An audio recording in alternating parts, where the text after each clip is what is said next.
민족의 대명절 한가위가 며칠 앞으로 다가왔습니다.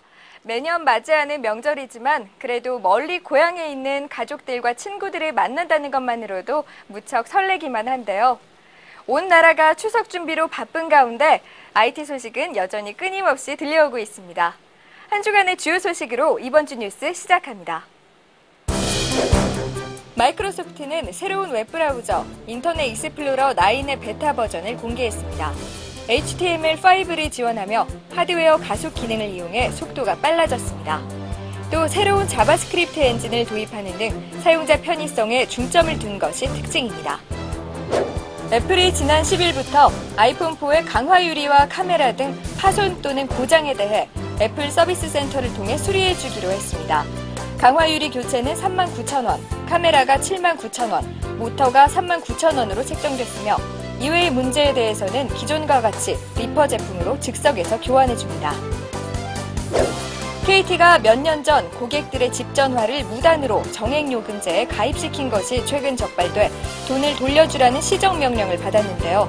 전화를 해지한 지 6개월이 지난 고객에게는 자료가 없다며 환급을 거부하고 있어 문제가 되고 있습니다. 방송통신위원회는 추가 시정 조치를 검토하고 있습니다. 최근 고위층 자녀의 특채 합격 등 부정 혜택 논란이 계속되고 있는데요. 한 기업인이 트위터에서 아내가 명문대 입학사정관이라며 지인에게 자녀의 대입 특혜를 약속하는 듯한 모습을 보여 물의를 빚었습니다. 연세대학교는 이에 대해 해당 입학사정관의 모든 업무를 정지한다고 밝혔습니다. 유튜브가 인터넷 비디오 생방송이 가능한 플랫폼을 선보이며 4개 웹비디오 사이트와 함께 생방송 사내 테스트를 진행했습니다. 이전에도 오바마 미국 대통령 인터뷰 등 생방송을 중계한 적이 있으며 결국 이 서비스를 중심으로 광고 사업을 확장할 것이라고 구글 대변인은 전했습니다. 내년 6월부터 차세대 인터넷 주소인 IPv6를 도입하겠다고 방송통신위원회는 발표했습니다. 하지만 LTE 등 차세대 이동통신망은 초기부터 IPv6를 적용하기로 했으나 데이터 통신망과 전력 제어 통신 등 국가 주요 통신망은 당분간 IPv4를 유지한다는 계획입니다. 한국 국제게임 컨퍼런스 KGC 2012 지난 13일부터 15일까지 삼성동 코엑스 그랜드 볼룸에서 열렸습니다. 10주년을 맞은 KGC 2010은 소셜게임과 기능성 게임 등 최근 산업 트렌드를 바탕으로 한 120여 개의 전문 강연을 중심으로 구성됐습니다. 스타크래프트2가 한국 시장에서 2주 연속 순위 하락을 이어가며 20위에 랭크됐습니다. 18일부터 유료 서비스로 전환되는 스타크래프트2는 전작에 비해 유저들의 반응이 아직은 미미하다는 평가를 받고 있습니다. 국내에서 유통 중인 플래시 게임의 대다수가 사전 심의를 받지 않은 불법 콘텐츠인 것으로 확인됐습니다. 사전 심의를 받지 않은 플래시 게임들은 주로 개인 블로그와 웹하드 등을 통해 유통되고 있는데요. 현실적으로 이들을 모두 사전 등급 분류하기는 어렵다고 게임물 등급위원회는 전했습니다. 빠른 속도의 액션 슈팅 게임을 하면 실제 일상에서도 더 빠르고 정확한 결정 능력을 기를 수 있는 것으로 뉴욕 로체스터 대학의 연구 결과 나타났습니다. 한편 2년 전에는 수술 전 닌텐도 위를 한 의사들이 수술 결과가 더 좋았다는 연구도 있었던 것으로 알려졌습니다. 각 분야의 이슈와 트렌드를 알아보는 드래그 앤 드롭 시간입니다. 이번 시간에는 지난주 국내 출시된 아이폰4에 대해서 알아봅니다. 휴대폰 전문 이진 기자를 만나보고 왔습니다.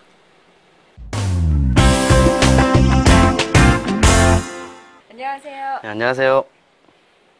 많은 분들이 기다리던 아이폰4가 드디어 출시가 됐는데요. 네. 이제 항상 궁금했던 게 세계적으로 논란이 됐던 데스그립 있잖아요. 네네. 데스그립 현상이 이제 무선 통신 환경에 따라서 이제 국가별로도 차이가 있을 수 있다. 뭐 지역별로 네. 그런 말도 있던데 우리나라에서는 뭐 비록 개통된 지 얼마 안 됐지만 어떤 상황인가요, 지금? 데스그립을 먼저 이해하기 위해서는 이게 무엇인지 먼저 아실 필요가 있는데요. 데스그립, 그러니까 아이폰4는 그 통신용 안테나가 외부에 노출되어 있는 형태예요. 그 안테나를 손으로 잡게 되면 당연히 수신율이 조금 간섭을 받아서 떨어지겠죠. 네. 아이폰4가 그것 때문에 그 전화 받을 때 통신 장애가 발생해서 좋지 않다는 말이 많은데 이런 걸 데스그립이라고 하고요. 얼마 전에 미디어잇도 그 데스그립 테스트를 진행을 했었는데 네. 그 수신 감도가 낮은 지역에서는 아무래도 데스그립의 영향을 좀 받더라고요. 전화도 안 터지기는 문제도 있고 뭐 문자도 안 보내주고 그런 상황은 있었는데 네. 뭐 일반적인 그냥 환경에서 통신 신호가 조금 좋게 나오는 부분에서는 큰 문제는 없는 것으로 분석이 됐거든요. 그래서 뭐 크게 걱정하실 필요는 없는데 일단은 많은 분들이 더 개통을 하신 후에 보고되는 걸 좀 볼 필요는 있을 것 같습니다. 네, 앞으로 상황을 좀 지켜봐야 확실히 알게 되겠네요. 네네. 네, 그리고 이제 단말기 자체에 대한 궁금증은 어느 정도 이제 해외 출시 이후에 많이 해소가 됐잖아요. 그렇죠. 그래서 이제 우리나라 사용자들이 궁금해할 만한 사항인데요. 네. 이제 예전 3GS 때부터 우리 KT가 애플을 대신해서 AS를 해줬잖아요. 그렇죠. 근데 그게 여러 가지로 문제점도 많고 해서 이제 좀 대폭 정책을 변경을 하겠다 이런 얘기가 들려오던데 어떤 내용인가요? 네, 이번에는 정말 정책이 확 바뀌는 것 같습니다. 네. 그 기존에 우리나라에서 휴대전화를 구입해서 이제 사용하다 고장이 나면 각 제조사들은 그 해당 단말기를 직접 수리해서 뭐 기판을 바꾸던 아니면 디스플레이를 바꾸던 해서 바로 그 사용자에게 기존 폰을 이렇게 제공을 했었잖아요. 그렇죠. 근데 애플 같은 경우에 정책이 리퍼빗이 정책이었어요. 리퍼빗이라 하면 그 기존의 수리를 의뢰해서 그거를 수리한 제품, 그 제품을 다시 고객에게 교환해서 주는 1:1 교환 방식을 가리키는데요. 그 리퍼빗 정책이 기존 휴대폰 시장에서 행해지던 것과는 사뭇 다른 양상이었기 때문에 우리나라 정서상 상당히 맞지 않았죠. 불만도 상당히 많았고요. 그래서 이번에는 애플이 정책을 좀 많이 바꾸게 되는 것 같은데 원래는 KT가 AS를 대행을 해왔어요. 애플하고 별도로 별도의 제3의 업체가 AS를 대행을 하면서 KT가 앱 접수 창구를 맡았었고 그렇게 AS가 진행이 됐는데 곧 공식 발표가 있겠지만 향후에는 국내에서 판매된 아이폰 같은 경우에는 애플이 직접 AS를 진행을 할 예정이고요. 또한 그 리퍼 정책 때문에 마음에 안 들었던 분들은 애플에서도 그 단말기의 어떤 특정 부분에 대한 수리를 진행을 해서 그 개인이 사용하던 폰을 그대로 제공을 해주겠다는 입장도 발표를 했기 때문에 네. 뭔가 확 바뀌어서 그동안의 좀 불만 요소를 많이 상쇄할 수 있지 않을까 그렇게 예상을 합니다. 자, 아이폰은 이제 출시된 지 몇 달이 지났는데도 이렇게 궁금증이 계속 끊이지 않는 것 같습니다. 네.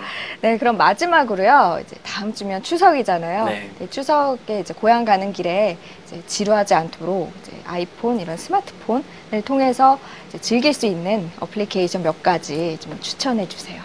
네, 뭐 추석 연휴는 아무래도 운전하는 시간이 정말 길죠. 네, 그렇죠. 뭐 서울에서 부산만 가도 뭐 열 몇 시간씩 걸리는 상황도 발생하기도 하고, 단지 이제 우리나라 사람들은 워낙에 교통 정보에 대해 민감하기 때문에 스마트폰들 같은 경우에는 거의 대부분의 그 내비게이션 관련 앱이 있습니다. 뭐 SKT의 안드로이드 같은 경우에는 T맵을 대부분이 지원을 하고 있고요. KT도 최근에 그 쇼냅이라고 하는 무료 앱을 공개를 해서 다운로드가 가능하게 만들어 두었잖아요. 네. 그러니까 교통정보는 이제 그런 식으로 활용을 하게 되면 네. 조금 더 재미있는 그리고 좀 더 빠른 길을 일반 사용자들이 쉽게 찾아서 갈 수 있지 않을까 예상이 되고요. 그리고 매년 가게 되는 그 차례 내지는 뭐 성묘 이런 부분에서도 굉장히 유용하게 사용할 수 있는데 차례 지내다 보면 차례상을 차리게 되죠. 그렇죠. 애플리케이션으로 차례상 차리는 방법을 제대로 이렇게 노출한 경우가 있어요. 그런 앱을 이용해서 상당히 좋고 성묘를 가도 조상묘가 어딘지 많이 까먹잖아요. 1년에 몇 번 안 가다 보니까 그런 문제가 있는데 네. 그 조상 묘지 위치도 확인해 줄 수 있는 앱도 있고요. 그리고 그 워낙 큰 묘지에 가게 되면 내가 어디에 주차를 했는지 알기도 힘들죠. 아, 그렇죠. 네, 그럴 때는 또 내가 어디에 내 차를 파킹했는지 위치를 찍어주는 그런 앱도 상당히 유용합니다. 네, 오늘 내용 정말 유익했어요. 이제 아이폰 4에 관한 이야기는 물론이고 추석 때 사용한 어플리케이션 소개까지 네, 연휴 잘 보내시기 바랍니다. 설명 감사드립니다. 감사합니다. 네.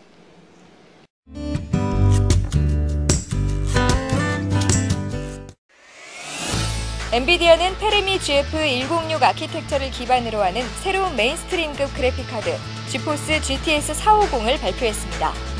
192개의 쿠다 코어와 128비트의 GDDR5 타입 1GB 메모리를 탑재했으며 783MHz의 코어 클럭과 3600MHz의 메모리 클럭으로 작동합니다. 리서치인모션은 블랙베리의 새 모델 펄3G를 SK텔레콤을 통해 선보였습니다. 무게는 93g으로 기존 모델보다 작고 가벼워졌으며 3G 네트워크와 와이파이, GPS 기능을 탑재했습니다. 터치화면 대신 트랙볼로 조작이 가능하며 카메라에는 플래시가 내장됐습니다. 블랙과 화이트, 핑크의 세 가지 색상으로 10월부터 출시됩니다.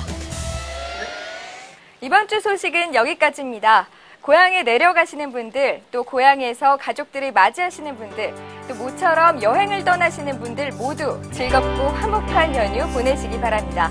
저는 다음 시간에 다시 찾아뵙겠습니다. 고맙습니다.